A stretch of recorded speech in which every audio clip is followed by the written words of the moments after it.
actually. Okay, here we are. We're live on YouTube. I might just change my internet connection. I'm here in India now. Power is going on and off as it is wont to do.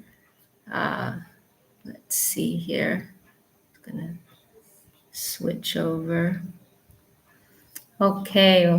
Om Jnana Timirandasya Yananjana Shalakaya Chakshomilitanjena Tasmai Shri Guruve Namaha Vanchakalpa Tarubhyascha Kripa Sindhu Bhyevacha Patitanam Pavanebhyo Vaishnavebhyo Namo Namaha Namo Mahavadanyaya Krishna Prema Pradayate Krishnaya Krishna Chaitanya Namne Gauda Tvise Namaha He Krishna Karuna Sindhu Dinabandhu Jagatpate Gopesha Gopika Kanta Radha Kanta Namostute Tapta Kanchana Gaurangi Radhe Vrindavaneshwari Vishabhanu Sudhe Devi Pranamami Hari Priye Jai Shri Sundar Govinda Dev Goswami Maharaj Ki Jai. Dandavat pranams to all of the assembled Vaishnavas, august assembly. So today is very happy, auspicious day.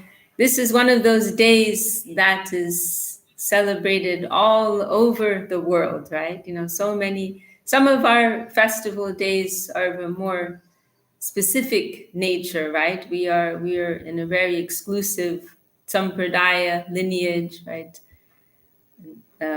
Rupanuga, right? Not only Gaudiya Vaishnava, but very specific, right? Rupanuga, Saraswata, Gaudiya Vaishnava, right? So some of our days are very specific, very, very exclusive. But this day of Govardhana Puja is a day when you could say it is like one of our Christmas equivalents, right? And so many devotees, so many bhaktas are celebrating this day all over the world, right? And so many adherents to the path of Krishna Bhakti, they are happily celebrating this day. And it is a very joyous, celebratory day, right? This day is connected with the limb of surrender, confidence in the Lord's protection, right? We hear from our gurus and in the scriptures of these 6 different limbs of Sharanagati, right? Humility, confidence in the Lord's protection, that is one, right? Embracing the Lord's guardianship, rejecting all that is unfavorable, embracing all that is favorable, and full self-surrender. So one of these 6 limbs, and I have here Shri Prapana Jivanamrita, right? This is our main book, most favorite book, our Mat book. And so this is one of the limbs which Srila Sridhar Maharaj is exploring and discussing here. Confidence in the Lord's protection. And so this pastime, right, is a beautiful symbolic moment, right, of Krishna's love and care for his devotees, right? And in our book, Loving Search for the Lost Servant, right, by our Param Guru Dev, Srila Bhakti Rakshak, Sridhar Dev Goswami Maharaj, Srila Sridhar Maharaj. That, for those who haven't read, highly recommended reading. And there's a chapter there called Lord of the Cows. And there Srila Sridhar Maharaj is discussing this Govardhana Leela, and in his, most wonderful way, and drawing out some very deep themes from this Leela. Because on one level, it's a very sweet, charming pastime, but there are also some very deep, profound points to consider behind the pastime, or which are part of this pastime. And so Srila Sridhar Maharaj, he mentions there at the end of the chapter how, as a result of leaving, oh dear, the power has, hopefully I'm still connected. Okay. As a result of leaving behind our worldly duties, right? When we take a movement towards Krishna, when we take a movement of surrender towards Krishna, then inevitably it means that we are having to step away from some other duties, right? And that may simply be in an internal sense, right? It may be an internal shift, may not, it's a case by case thing, right? Everyone's situation is different. In some persons' cases, it will be a very apparent, major shift in their lives. But for others, it may be an internal shift, more in that sense. But in any case, when we make that movement towards Krishna, we have to move away from something else, right? This is, as we mentioned, this is part of Sharanagati, rejecting what is unfavorable, accepting what is favorable. And so, as Srila Sridhar Maharaj points out, as a result of doing that, then there may be some disturbance, right, in our environment. There will be others, for example, who see in our social circle that we've changed, right? And that may cause some difficulty, some challenge for us. There will be those who are not happy, right, with the change within ourselves. And there may be trouble that comes in all different forms, right? And even, economically, all so many different ways, right? And so Srila Sridhar Maharaj says, when we take that step, right, of moving away from our worldly duties, moving towards Krishna, this may cause some disturbance in our environment. And he says, but then within that moment, then what do? We must take shelter of Krishna, right? So in this same way, the Brajavasis, right, the residents of Vrindavan, they follow Krishna and they get in trouble, right? They have this ancient tradition, right, of making this special worship to Indra Dev, right, the king of heaven and the lord of all the subtle powers, rain and lightning and so on. And he's the supplier of rain, right? And their livelihood is with the cows. And so the cows live on grass, and the grass is supplied by rain, right? And so they pray to Indradev, for they please him with their annual worship. And in this way, they're living very harmoniously with the environment, right? But Krishna comes, this very charming young boy. And I listened earlier, there's a beautiful talk of Srila Sridhar Maharaj, also highly recommended for those who haven't heard it. It's on our Mat website, scsmat.com. And Srila Sridhar Maharaj is saying, right, remember, this is the plane of Jnana Shunya Bhakti, knowledge-free devotion. So there isn't any clear idea, that this is, or there isn't any idea even, maybe some hazy hints, some vague idea that this is a very, great being. They don't quite know who this boy is, but they picked up the idea that he's some great personality. There's something not ordinary about him, right? There have been some mystical events that have been surrounding his childhood, right?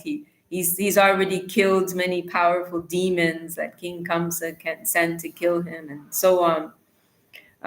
So they, and then when he first was born, there was the name-giving ceremony, and this Rishi Garga Muni, he, indicated, he's not an ordinary boy, he's a great personality. So the residents of Vrindavan, they don't know quite who he is, but they have some idea that he's some special personality. So when Krishna comes forward with this suggestion, oh, you know what? Don't worry about this sacrifice to Lord Indra.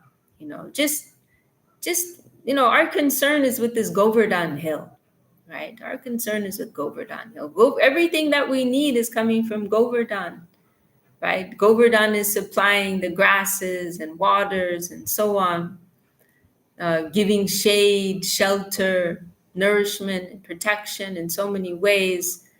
We don't need to think about pleasing anyone else. Our direct concern is with Govardhana, right?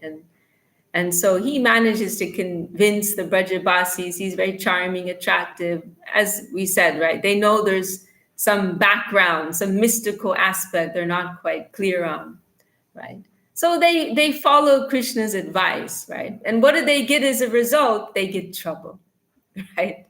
And then what is their next course of action? They go to Krishna, right? They, please, Krishna, you told us to do this, we followed your advice, and now we've invited so much trouble into our lives, right? Now what?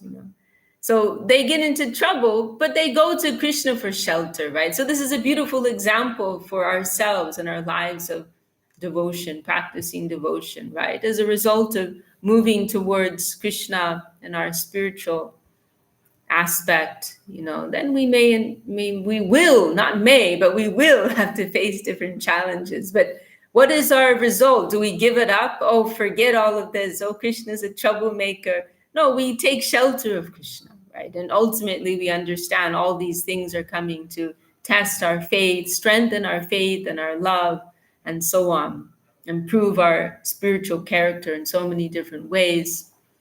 And so yes, and there's also this beautiful verse that comes to mind from the scripture. Srila Sridhar Maharaj includes it in Prapana Jivanamrita. Bhumo skalita padanam, bhumir eva valambanam, twayi jata pradanam, tvam eva sharanam prabho. Beautiful. Our Gurudev, Srila Govinda Maharaj, liked this verse very much, saying that for one who has fallen, for one who has tripped and fallen upon the ground, what do? With that very ground, they take the support of that same ground and they stand up, right? And so in the same way, in the course of our life of surrender and service, we make mistakes, we trip, we make offenses even. But what do? We take the support of that very thing, right? We've met some obstacle in our spiritual life, but we take support of our connection with the Lord, with the Vaishnavas, and we stand up again. We don't have any other shelter, right? So it is a beautiful, this example of the Brajabasis. It is a beautiful example for all of us. And then and Srila Sridhar Maharaj, he says, that in that chapter, he's saying that, so many challenges may come, right? And in the case of the Brajabasis, Indradev, a great king of heaven, a very powerful being, he comes to attack the Brajabasis because of their devotion to Krishna, because of their surrender to Krishna. So such a terrible thing may come upon our heads, right? Even such a great, powerful being may come to attack us, But ultimately, right, the real enemy is within ourselves, right? This is the real challenge, right? The enemy within, right? This is what makes things. The real battle is within, right? And but we take shelter of Krishna. And Srila Sridhar Maharaj says, and Krishna will give us shelter under his Govardhana hill, where no Indra can come to attack us, no trouble can come to us. So we are remembering this shining example of the Brajabasis on this day. And there's a very beautiful verse in Srimad Bhagavatam, and also Dandava Pranams. I see we have a full party here today. Rishabhanavi is with us, Tungarasa Didi is with us, Divyashari Didi is with us, Nanda Krishna is with us, Dulal Krishna is with us, and some other names which I'm not sure who they are, some code names, but we have a very nice group here today. So there's a very beautiful, thank you all for joining, giving your good company on this auspicious day. So I also wanted to share this beautiful verse Srila Sridhar Maharaj likes very much. He discusses it in Loving Search, and there's this very nice recording I mentioned where he also is discussing this verse. And this verse, it's in Srimad Bhagavatam, in the chapter of the Govardhana Leela, and it's a summary, right? It's summarizing the whole of the Govardhana Leela. And it's a really, really wonderful verse. I'll just read it out first. Deve varshiti yagya viplava dusha vajashma varshani lai Sidat pala pashushri atma sharanam drishtvanu kampyutsmayam utpat yaika karena shailam abalo lilo chilindam yata Bibad Goshtamapan Mahindra Madhavit Priyana Indro Gavam. And my favorite part of this verse is that there's this play on words at the end. Maybe I can even share this in our chat box so you can all have a look. Let's see if I can put it into our chat here. Did that go through? I don't know if that went through. No, I'm not sure how to. No, I don't know. Maybe I'm not able to put anything in the chat myself. Oh, it's too long. There's a word limit. Oh, that's too bad, huh? Anyway, can share it later in our group and on and on Facebook. So there's a very nice play on words. So the word Indra, right? Everyone knows Indra as the name of the king of heaven, right? And he's also the deva who starts sending all his agents, right? Thunder, lightning, rain, and so on to devastate Vrindavan. So, but Indra is actually a title, means like a king. And so there's this very nice play on words where it's the end of this verse, Indro Gavam means the king of cow, Gava's cow. And so in this verse, Krishna is referred to as Indra Gavam, the king of cows, right? And so there's this wonderful kind of like juxtaposition of these two worlds, right? The Indra's coming from this plane of power, majesty, might, right? But Krishna is representing this plane of simplicity, sweetness, the aprakrita realm, right? And the aprakrita realm, it is difficult to like really put your finger on, right? Because in the aprakrita realm, it is the plane where the highest absolute being is appearing in this very simple, unassuming way, right? Prakrita is mundane, aprakrita, not mundane, but may appear mundane, right? And so, and it is explained by our gurus that this aprakrita revelation of divinity is actually the highest, right? There's adhokshaja, right? Adhokshaja or Aishvarya, right? This is a more easily understood aspect of divinity, right? Lord Vishnu, Narayan, and so on. This awe and reverence, majesty, power, and so on. So there is this is something, the God in his office, as I sometimes like to say, this aspect of the absolute is more easy to comprehend.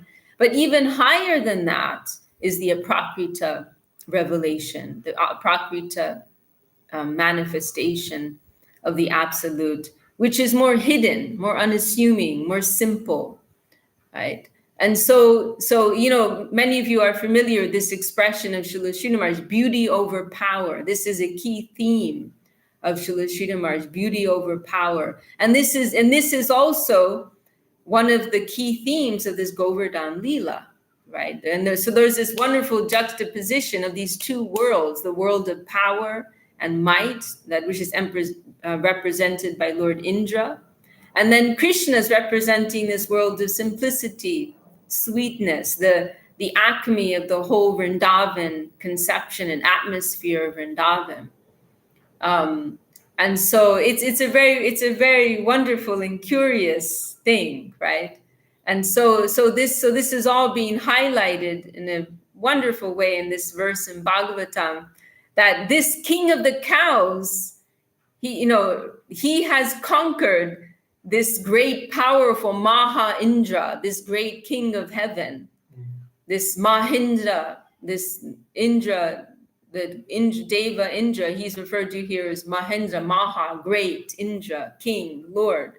So this great, powerful king of heaven, Lord of heaven, master of all these subtle powers, he's been conquered by this little cowherd boy who is the king of cows, right? So even though he's appearing so simple, so ordinary, beauty, simplicity ultimately conquers power. This is a greater power. Beauty is the greatest power ultimately. And this is all being wonderfully exemplified in this Govardhana Leela.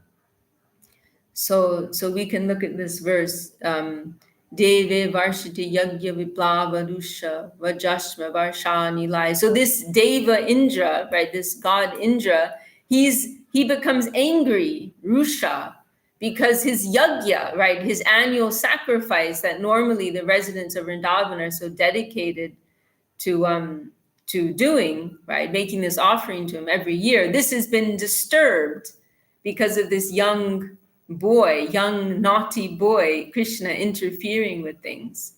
So he becomes angry, right? Who is this boy? He's just some little kid, talkative. As I recall, there's a phrase, I think maybe it's even mentioned here. No, maybe it's another verse. Like some talkative little boy. He's interfered with I am this great, powerful God of heaven. And this little boy who talks too much, he's interfered with my special sacrifice. So he becomes very angry, and he's Rajashma Varshani Lai. He starts sending all of his powers, right? The rain, some of you may remember, right? There's more detailed description that all these entities have, their own personalities and names, and I cannot remember. I'm sure some of you remember now. His most powerful agents, right? Thunder, hail, lightning, rain, and so on.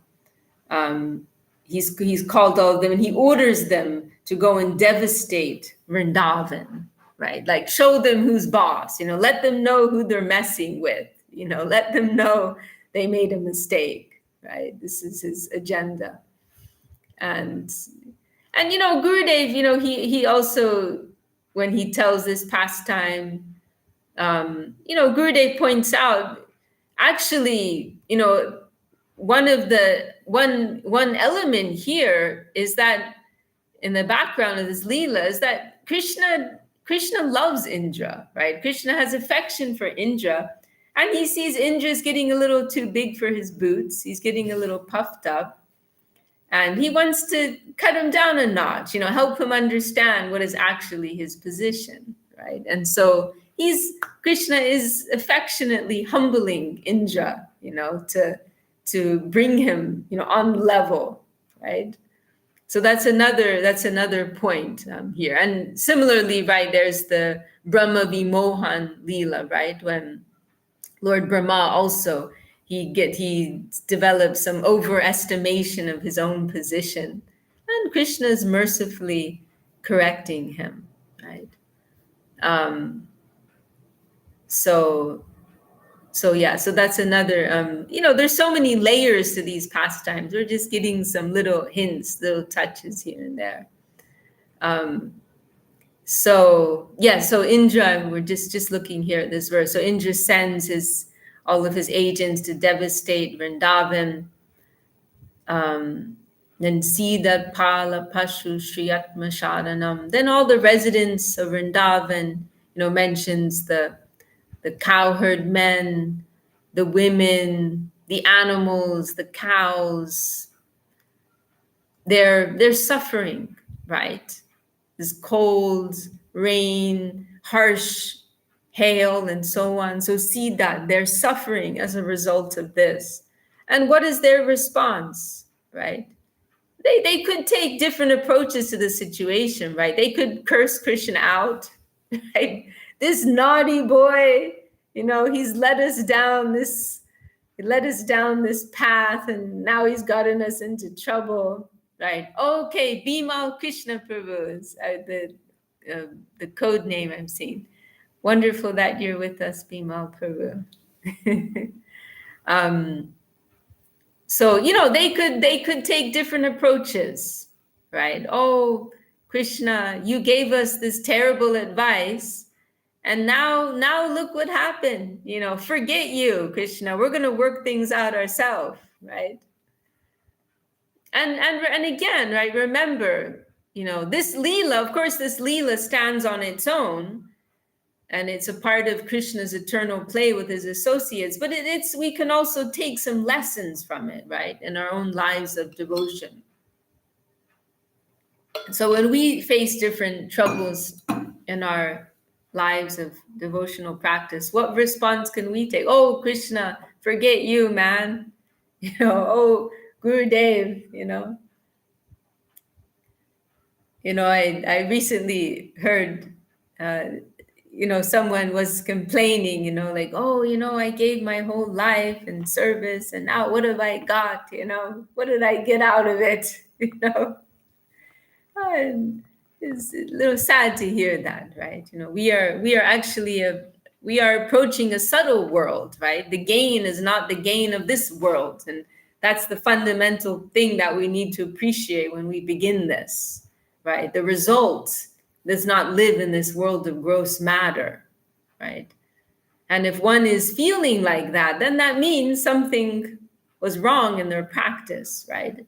And I'm not saying, such feelings may not come to me or any one of us at different times, but we should recognize this is a material feeling and a material response, right?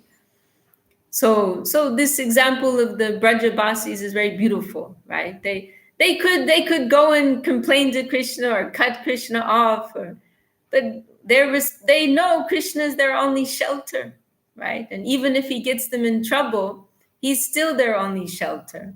So they're suffering as a result of following Krishna's order, but they keep their faith in Krishna. What do? Atma Sharanam, right? They surrender to him, right? He is their only shelter. And what is Krishna's response? Now, this is the best part. Drishtvanukampa.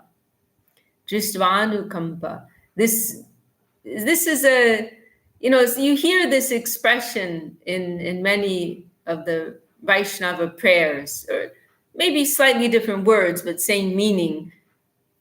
And especially in our favorite book here, Glance of Mercy, right? Please, but you hear this in many prayers of the Vaishnava saints. Please bestow your gracious glance upon me. Right, so that is the meaning of this phrase, Drishtvanukampa. Drishtva is referring to, like the word darshan is the same root, seeing, and anukampa. Some of you may know that verse from the famous Tatenukampam verse, right? That is advising us to see the Lord's grace in every situation. That tate anukampa, it's the same word. Anukampa means grace, compassion, affection. So Drishtvanukampa, Krishna, his beloved associates in Vrindavan, they are coming to him for shelter. And what is his response? Drishtvanukampa, he bestows his compassionate glance, his affectionate glance upon them. And then this word utsmayam means smiling. With a charming smile, he is bestowing his glance of mercy upon them. So beautiful. And then he comes to their aid. And then this third line I'm looking at here, Utpadyaika karena shailam abalo lilo chilindram yata. And then he goes to pick up this Govardhana hill.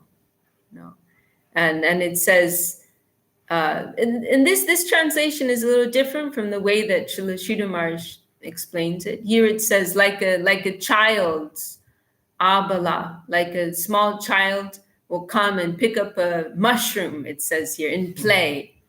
Will come and playfully pick up a mushroom, in a very effortless way. Srila Sridhar Maharaj used this, described it as a ball, that a small child will pick up a ball. But in this very effortless way, Krishna comes, and with this beautiful smile on his face, an affectionate, merciful glance, he's coming to protect his beloved friends and picking up very effortlessly, right? We hear with the pinky of his left hand, he's picking up this huge Govardhan hill. Then Bibrad Goshtama Pan Mahindra Madabit Priyan no Injo Gavam.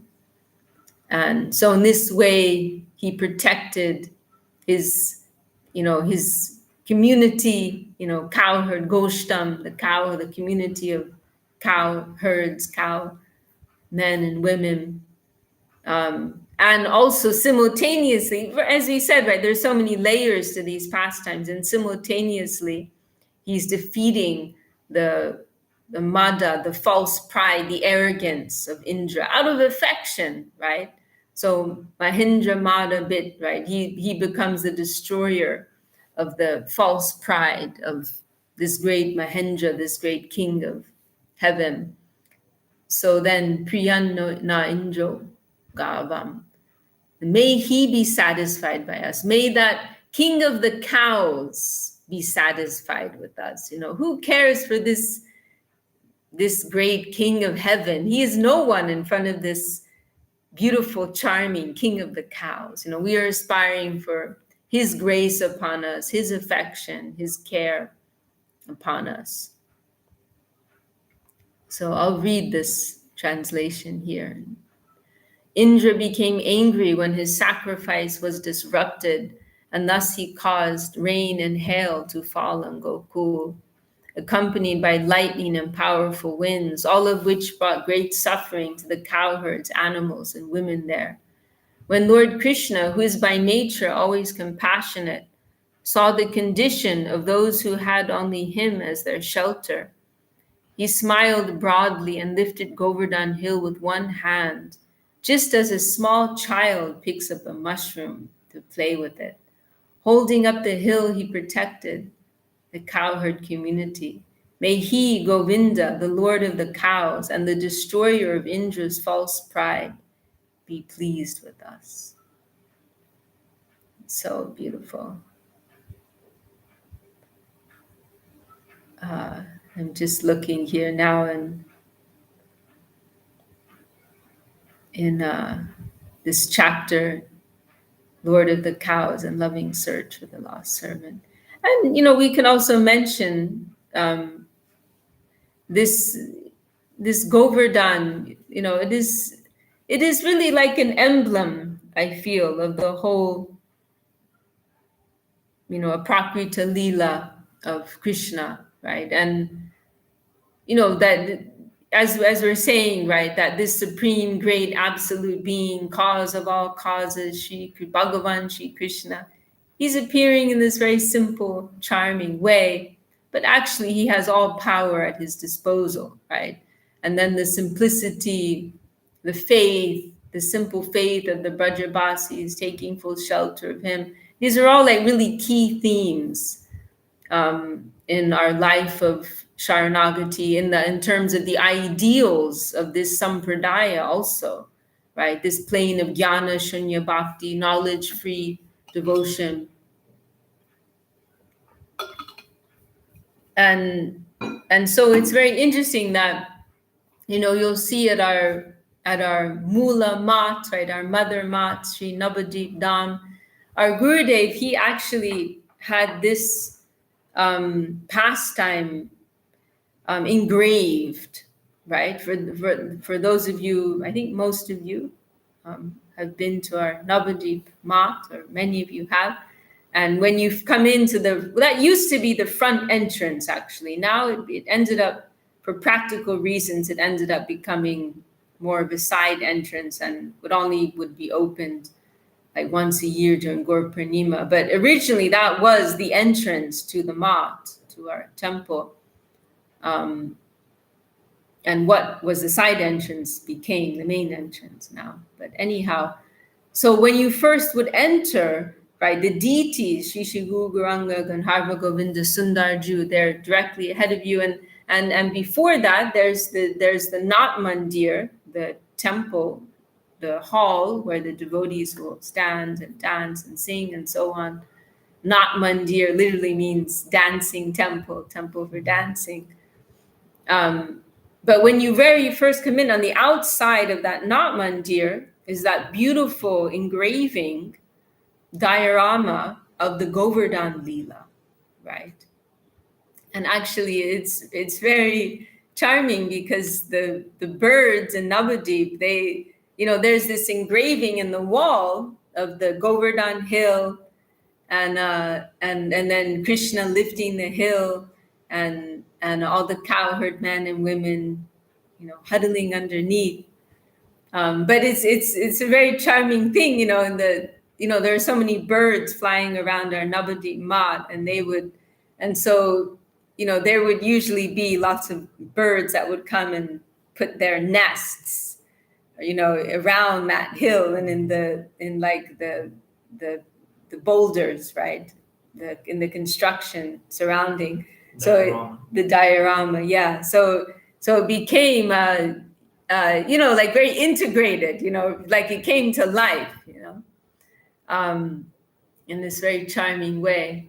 So our Gurudev had that Leela, the Govardhan Leela, engraved there.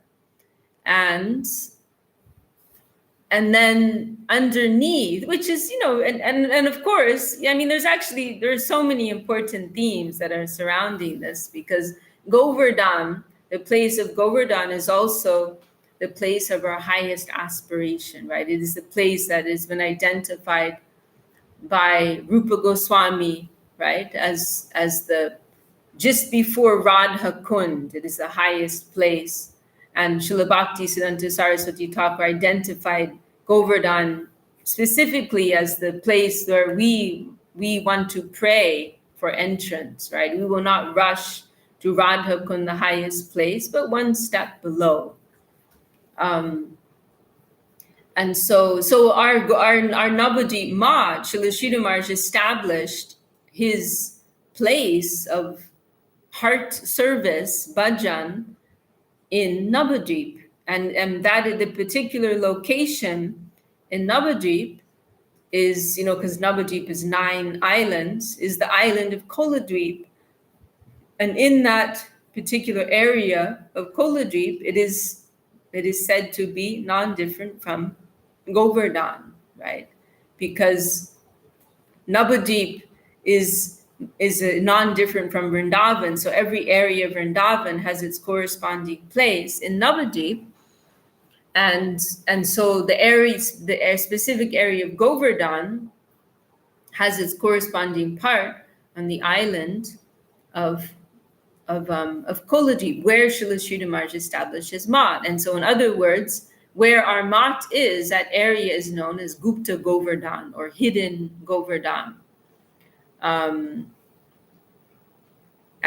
so, for that reason also, our Gurudev, he chose to put this diorama, this depiction of the Govardhan Leela. And then above that, just below that, he inscribed this verse of Srila Bhaktisiddhanta Saraswati Thakur, important shloka, Pūjala Ragapata Gaurava Bange Matala Harijana Kirtana Range, right? Saying that, we are giving our puja, we are giving our worship to that whole world of spontaneous devotion, right? This plane of playful, loving, natural, automatic devotion to the Lord, as exemplified so beautifully in the Govardhan Leela. We are holding that high above our heads, right? This path of this expression of spontaneous devotion. We worship that, we idealize that, but we ourselves are not ready for that. We are in a lower plane. We are in our human condition. And so what is our practice? We are holding that with reverence, so doing puja to that path of devotion. And we ourselves, Matala Harijana Kirtana Range, right? So following some degree of rules, regulated practice, regulated devotional practice. And we are emphasizing kirtan, right? And our Gurudev, Srila Govinda Maharaj, she also had inscribed, as a part of that diorama, a whole Sankirtan party underneath the depiction of Govardhan Hill and the residents of Vrindavan, right? And actually, we heard that our Gurudev mentioned that when he was, that this diorama kind of came out in its own way. Like he wasn't precisely thinking, oh, I'm gonna have this image depicting this verse. That wasn't how he was thinking. It was that he did the two, and then afterwards realized that the image was perfectly depicting that verse, right? That we are holding with reverence that whole Vrindavan plain above us, and we are engaged.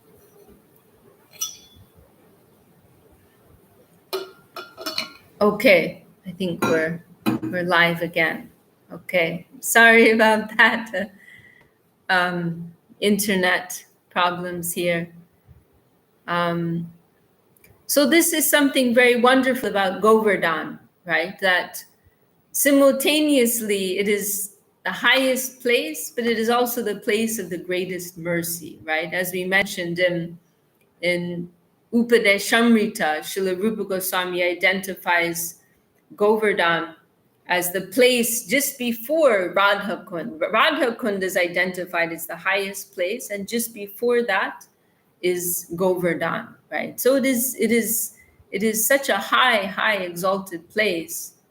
But at the same time, it is the place of the greatest mercy, right?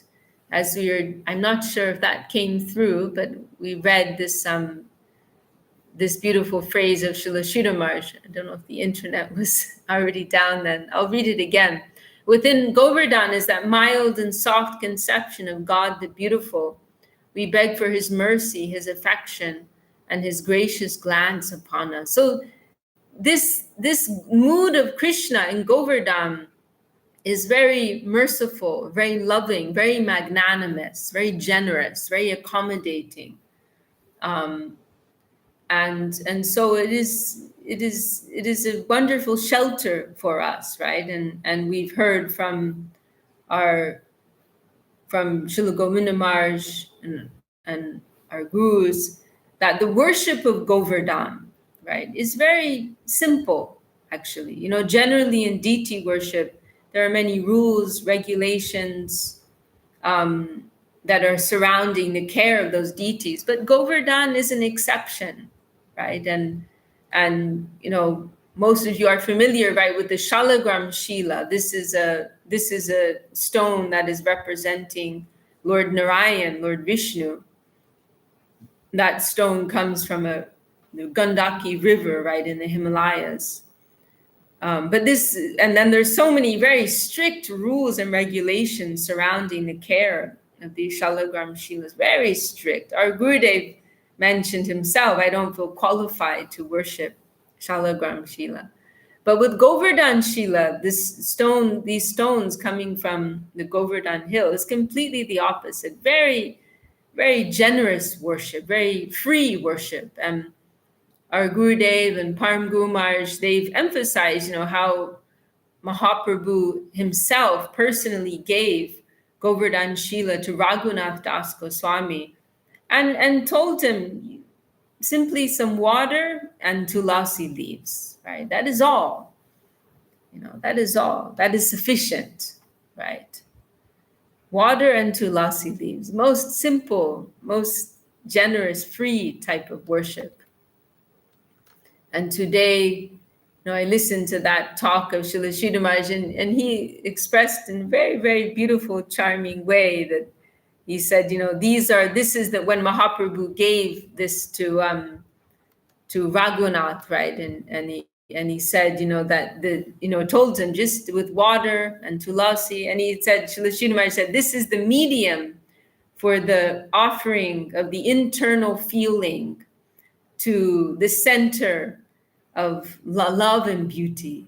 Something like this, very charming expression that he said, because ultimately these offerings are a medium for, it's not that Krishna needs our water and fruit and incense and so on, but all these things are a medium for us to express our developing mood of surrender, right?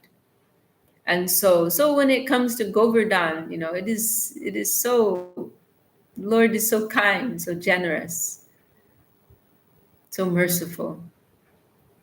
And of course, Srila Sridhar Maharaj, our Mat was established on Govardhan, right? In the Govardhan conception. And Srila Sridhar Maharaj, in that talk also, he's mentioning how, after his Guru Maharaj's mission fell apart, and he ultimately, when it was the right moment, he decided to step away. And he went and spent a month in Govardhan during the Kartik month. This was around 1940. And in this mood of deep prayer, he's working on Prapana Jivanamritam also. Also, I believe around that time, his commentary on Sharanagati. And then he finally, at the end of that 1 month in Govardhan, he collected some Govardhan Shilas, and he brought these to Navadvip, right? And that was how he ultimately began the Mat, right? It was 2 or 3 Govardhan Shilas. And that was for some years, that he was in a very simple way, in this very simple thatched hut on the banks of the Ganges. We heard him describe, in the daytime when there was light, because he has no electricity. What a great luxury, that would have been. So in the day when there's sunlight, he's studying the scriptures, reading Bhagavatam and so on, worshipping his Govardhan Shila. And then in the evening, in the night, when there's no sun, then he would be chanting his japa, right? That was how he lived. And so that was for several years, right? Then it was around 1945, I believe, that his Mahaprabhu deity came. And then it was a few years later that Radha Krishna came, 1950 or so.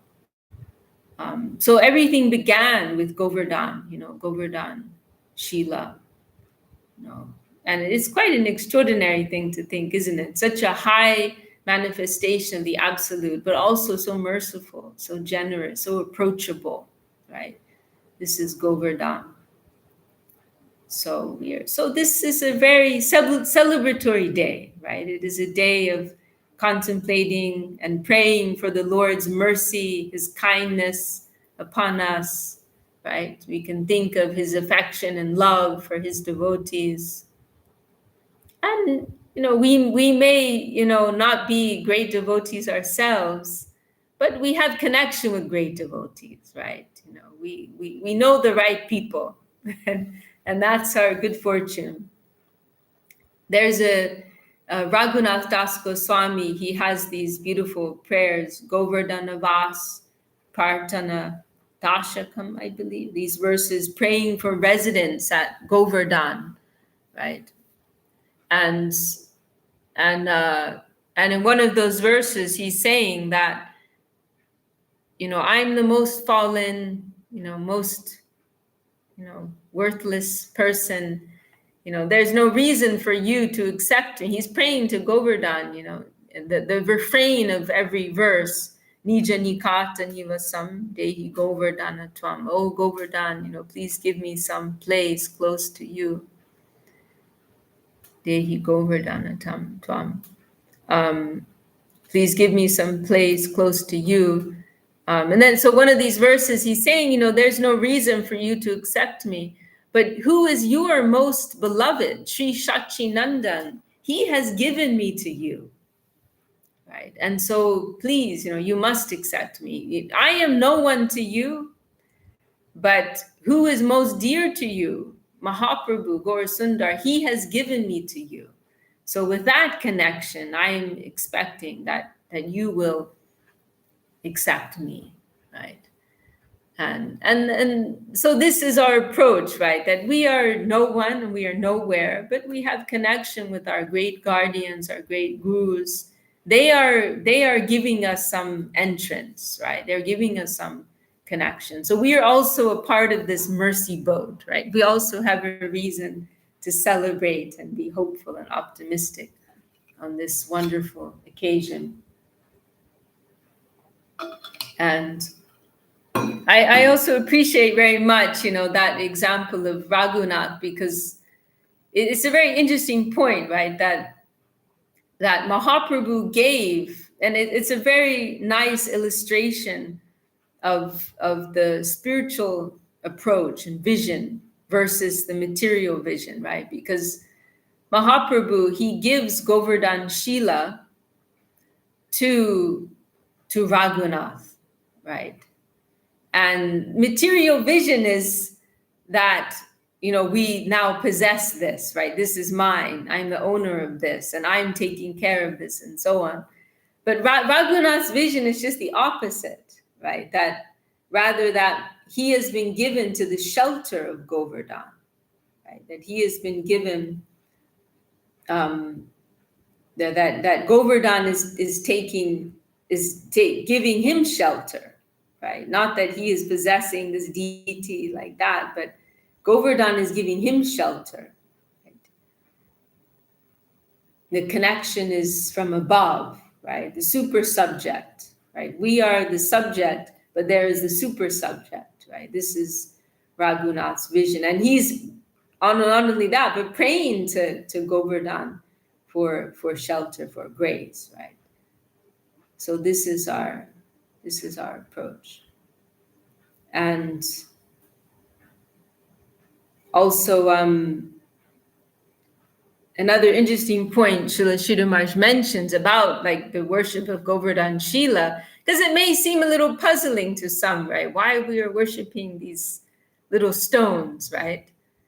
And what's so great about that? But there's a very nice comment of Srila Sridhar where he says, one part of the infinite, that is also infinite, right? Like in another place, he mentions the example, 0 minus 0 is still 0, right?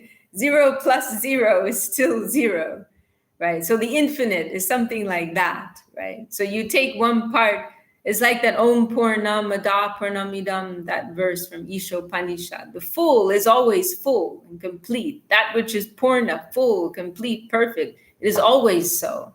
It can never be diminished in any way, and it is fully present in every part. And so one small stone from the Govardhan hill, and what is that Govardhan hill? We can also add that represents an extended form of Krishna, right? Krishna can manifest himself in any way, right? And it's interesting to see that, there are actually many cultures around the world. I've just come from Japan, and it's very interesting to see in their traditional Shinto religion, they also have a tradition, and it's all coming from India, of course, the Vedic civilization. They also have a tradition of worshiping sacred stones. And I've heard in other cultures too, in Africa and other places, there's a tradition like that. So for someone coming from a very, Western material background, it may sound very odd, but actually in traditional cultures throughout history across the world, there's been some recognition, right, of how divinity can present itself in these ways, right? So Krishna, he chooses to appear in this form as stone.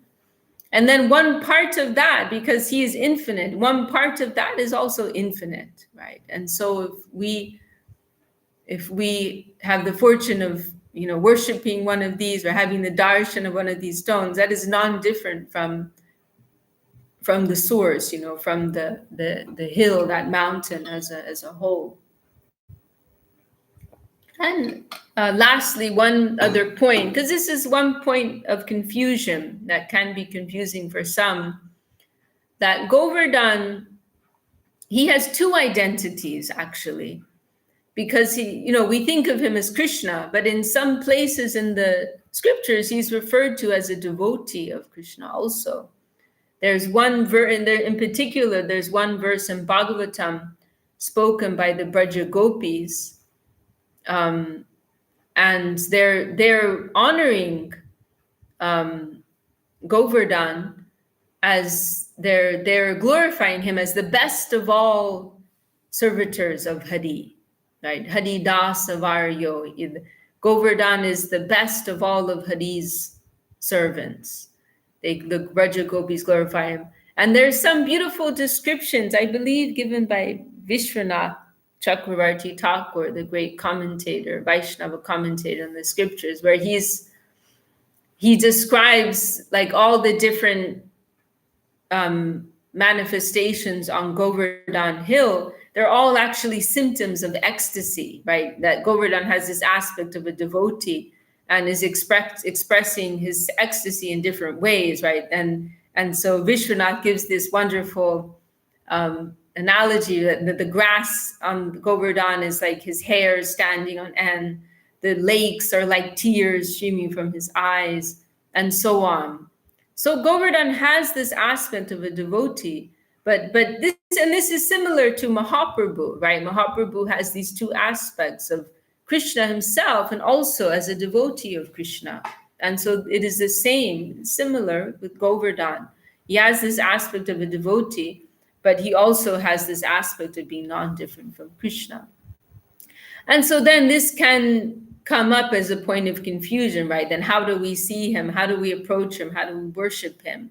And our Gurudev, I was present. I had the privilege of being present during Srila Govinda Maharaj's last visit to Govardhan. That was in 2008. And he was discussing these points. And he specifically mentioned clearly that we will worship him in the same way that Mahaprabhu instructed Raghunath Das Goswami, right? When Mahaprabhu gave this Govardhan Shila, and a very wonderful thing, this was a Govardhan Shila that Mahaprabhu had personally had in his care for, I think it was 2 years. And it mentions how Mahaprabhu used to like hold that Shila, as I recall, to his eyes as he's crying tears of ecstasy, to his heart. And that Shila he gave to Raghunath. That Shila is still giving his darshan today in the Gokulananda temple, I believe it is. I just saw some pictures, Somya Sham and Vijayananda Prabhus from Ireland. They were just there today or yesterday.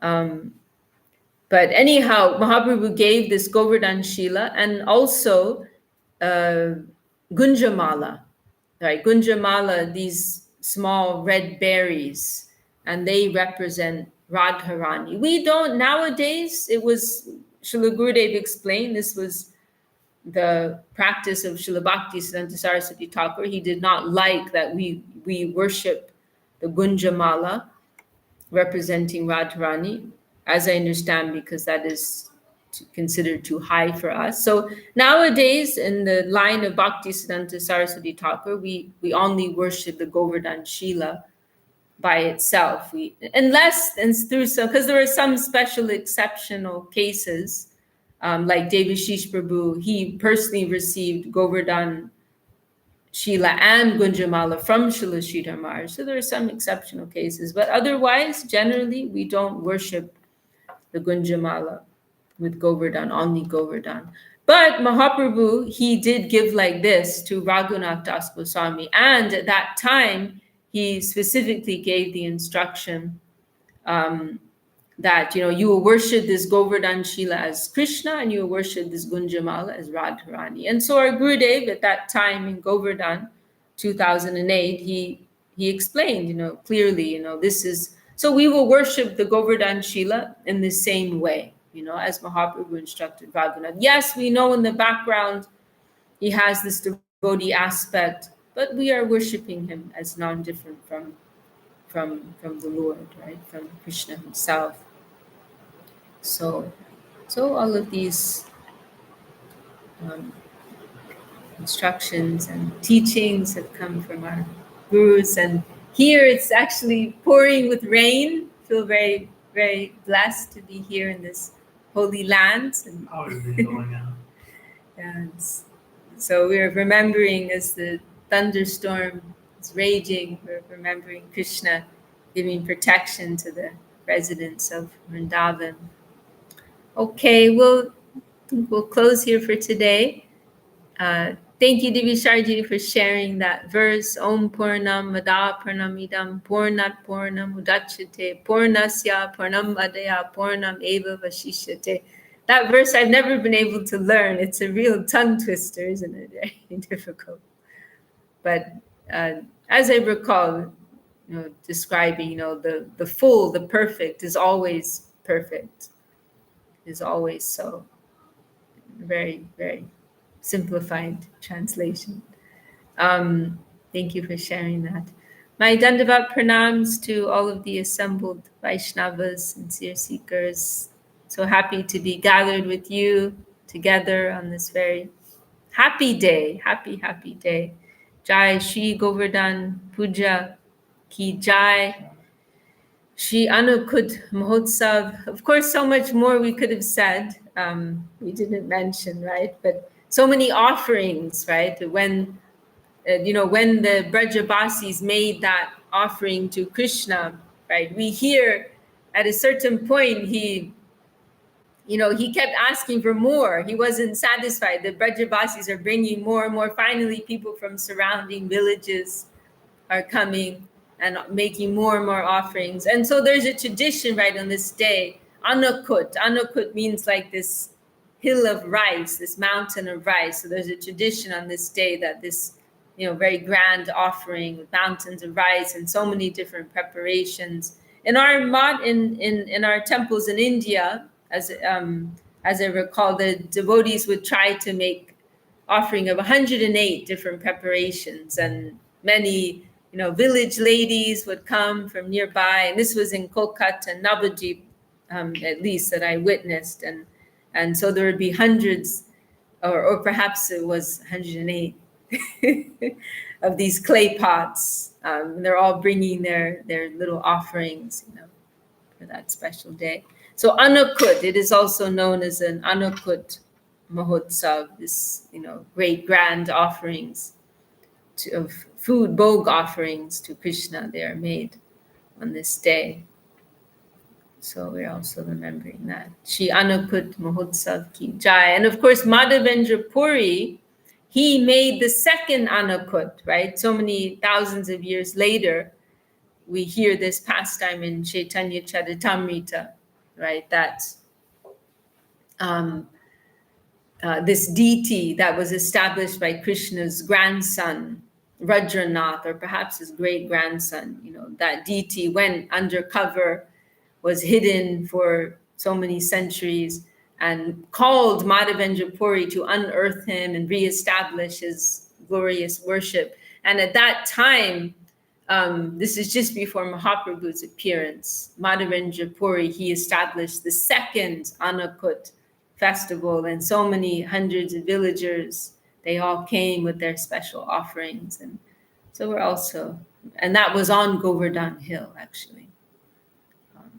Although, nowadays we don't go there, and that was one of Mahaprabhu's instructions, not to climb the Govardhan Hill, even to see this special Gopal deity. And that deity has now moved, of course. But anyhow, Jai Shri Bhakti Sundar Govinda Dev Goswami Maharaj ki Jai, Shri Bhakti Rakshak Sridhar Dev Goswami Maharaj ki Jai, Shri Govardhan Pūjā ki Jai, Shri Anukut Mahotsav ki Jai, all the assembled Vaishnavas ki Jai, Shri Harinam Sankirtan ki Jai, Jai Gaur Premanande, Hari Bol.